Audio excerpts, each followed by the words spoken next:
बांग्लादेश में 18 दिसंबर को दीपू चंद्र दास नाम के एक हिंदू आदमी को पहले तो भीड़ बहुत बुरी तरीके से मारती है और जब वो अधमरा हो जाता है, उसकी हालत बहुत खराब हो जाती है, तब भी भीड़ रुकती नहीं है और उसको उठाकर पेड़ से लटका देती है एंड देन उसको आग लगा देती है और जला देती है।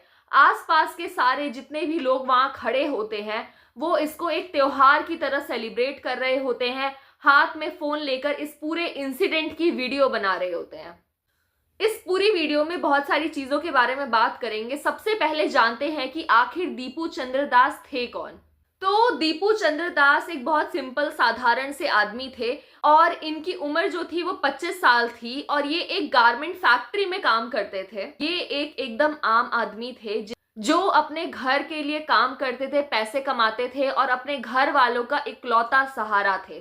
किसी भी तरीके का कोई भी पॉलिटिकल कनेक्शन दीपू चंद्र दास जी का नहीं था और गलती उनकी सिर्फ इतनी थी कि एक बांग्लादेश जैसी कंट्री में वो हिंदू माइनॉरिटी बन के पैदा हो गए। जिस तरीके से बहुत सारी वीडियोस बांग्लादेश से सर्कुलेट हो रही हैं इंडिया में, आजकल सोशल मीडिया पे ये सारी वीडियोस देखने को मिल रही हैं बांग्लादेश की, इससे ये बात बहुत ज्यादा प्रॉपर तरीके से क्लियर है कि बांग्लादेश में day by day anti Hindu and anti Indian का जो सेंटीमेंट है वो बढ़ता जा रहा है। इन सब चीजों पे पूरा वर्ल्ड साइलेंट है, इनफैक्ट हमारे खुद के लीडर्स साइलेंट है। जब से शेख हसीना जी की सरकार गिरी है बांग्लादेश से, तब से बांग्लादेश में रिलीजियस परसिक्यूशन बहुत ज्यादा बढ़ गया है। रिलीजन के नाम पे लोगों को मारा जा रहा है, माइनॉरिटी बिल्कुल भी सेफ नहीं है। बांग्लादेश के ये जो एक्सट्रीमिस्ट लोग हैं, इन्होंने पूरी प्रॉपर्टी को, सारी हर तरह से घर, ऑफिसेस को, हर एक चीज को जला दिया है। और बांग्लादेश में ये सारी चीजें, लोगों को मारना, टॉर्चर करना, ये सिर्फ हिंदूज के साथ ही नहीं हो रहा है। वहां पे और भी जो माइनॉरिटी ग्रुप्स हैं, लाइक बुद्धिस्ट हैं, क्रिश्चियंस हैं, उनके साथ भी ये सारी चीजें हो रही हैं। लोगों का पहचान ही, उनका रिलीजन ही आज बांग्लादेश में उनके ऊपर हो रहे हमलों का रीजन बन रहा है। इन सब चीजों का विक्टिम बने दीपू चंद्र दास जी के घर से सिर्फ रोने और चीखने की आवाजें आ रही हैं। अब सबसे बड़ा सवाल जो उठता है वो ये उठता है कि आखिरकार बांग्लादेश में ऐसा क्या हुआ जिसकी वजह से ये सारी चीजें हो रही हैं, वहां के माइनॉरिटीज के साथ ये सारी चीजें हो रही हैं। तो आज इस बात को समझते हैं। बीते दिनों में बांग्लादेश के एक सबसे ज्यादा जरूरी नेता और सबसे ज्यादा पॉपुलर नेता ओस्मान हादी पर हमला होता है और उनकी डेथ हो जाती है। ये एक सबसे बड़ा और इम्पोर्टेंट रीजन है जिसकी वजह से बांग्लादेश में आज ये हाल है। अब पहले ओस्मान हादी के बारे में समझते हैं कि आखिर क्यों इनके डेथ की वजह से बांग्लादेश में इतना ज्यादा सीन हो रहा है, बांग्लादेश में इतना ज्यादा बवाल हो रहा है। 32 इयर्स के ओस्मान हादी पिछले साल जुलाई में हुए स्टूडेंट प्रोटेस्ट के सबसे बड़े लीडर थे और सबसे मेन चेहरा थे। ओस्मान हादी को गोली मारी गई एंड उसके बाद इनकी कुछ दिनों बाद डेथ हो गई। इसके वजह से बांग्लादेश के जो लोग हैं उनको काफी ज्यादा सदमा लगा है। हादी बांग्लादेश के मेन चेहरों में से एक थे।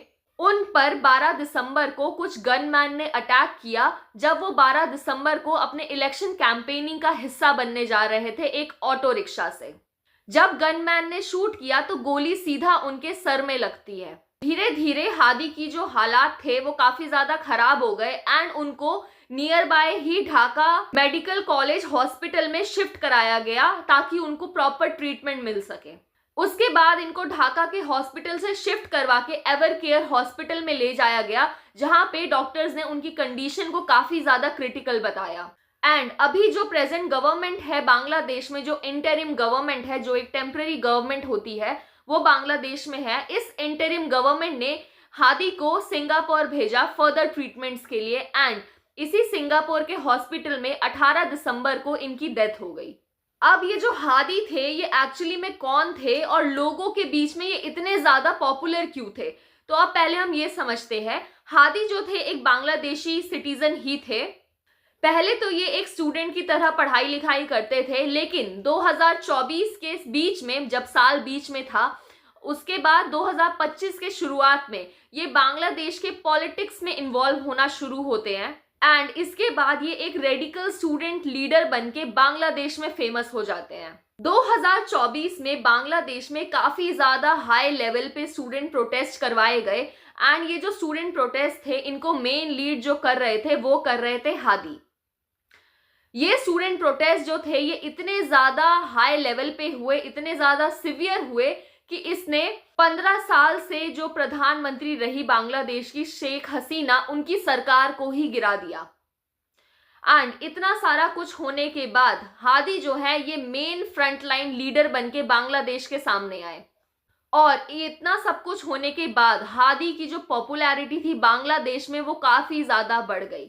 हादी जो थे वो शुरू से ही एंटी इंडिया थे एंड इनको शेख हसीना और इंडियन गवर्नमेंट के अच्छे रिलेशनशिप और क्लोजर टाइज से भी काफी ज्यादा दिक्कत थी। ये इस अच्छी खासे रिलेशनशिप के भी काफी ज्यादा अगेंस्ट थे।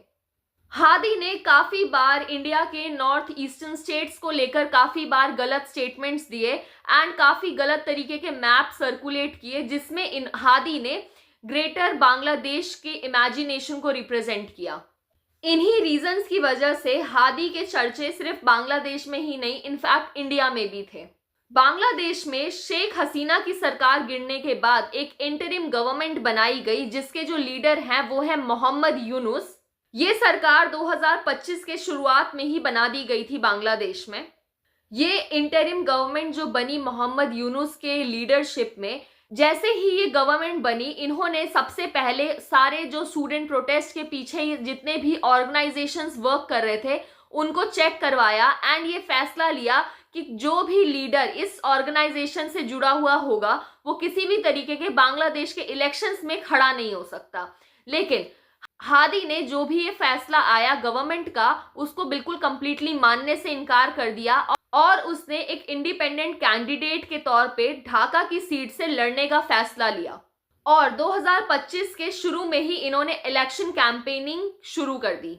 इसके बाद जब वो इसी इलेक्शन कैंपेनिंग के लिए जा रहे थे 12 दिसंबर को तो इनको गोली लगी एंड 18 दिसंबर को इनकी सिंगापुर में डेथ हो गई। हादी के डेथ के बाद बांग्लादेश की क्या हालत है ये सारी वीडियोस एंड फोटोज में बहुत अच्छे तरीके से क्लियर है जो भी सोशल मीडिया पे सर्कुलेट हो रही हैं।